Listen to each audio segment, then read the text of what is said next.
Hello everyone, today we're going to be doing the second chapter in the Transcendentals and Their Function in the Metaphysics of Duns Scotus by Allan B. Wolter. Today's chapter is called The Objective Basis for Real Concepts. So first, what's a concept? A concept is a mental word which signifies something. There are first and second intentional concepts. We've gone over this in a few other videos in the past. First intentions are concepts about things outside the mind. Second intentions are about concepts in the mind, or about other concepts. They're about things in the mind.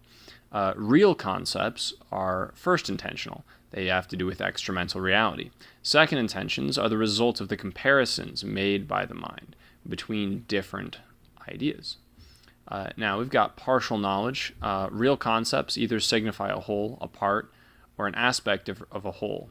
You can't have just like a partial knowledge of something simple. It's like an off-on switch. If you flip it off, you don't have it. If you flip it on, you do have it. But there isn't like a halfway on for a simple concept. So you can't have partial knowledge of one of these things. Now, we've got the formal distinction. This would be a distinction between different universals in a person. So think of their animality and rationality, or even like their will and intellect, or something to that effect. These are things which are going to be formally distinct. They refer to the same thing, but they are different aspects of the thing that is being viewed. So there are four things that Wolter lists for the formal distinction. It's an aspect of a thing, but not the full thing in itself.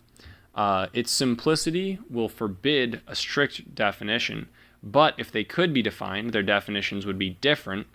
They are inseparable. They share in the existence of the things they constitute, and it's kind of analogous to wholes and parts. You can speak of a thing and its formalities. Now, I want to be very clear. Formalities are not parts. They're conceptual contents, they're aspects, but they're not parts. This is very important for the metaphysics of Scotus. Next, we've got the modal distinction and common nature. Think of formalities as like beads on a string. The string is, the whole necklace is like the full thing, and then you've got each formality as a different bead. Now, there's a formal distinction between formalities, but inside formalities, you have the modal distinction. So in each bead, you have a distinction between a formality and what's called its proper mode. That's something that we'll get into more in later chapters, but keep the image in your mind because it's very useful.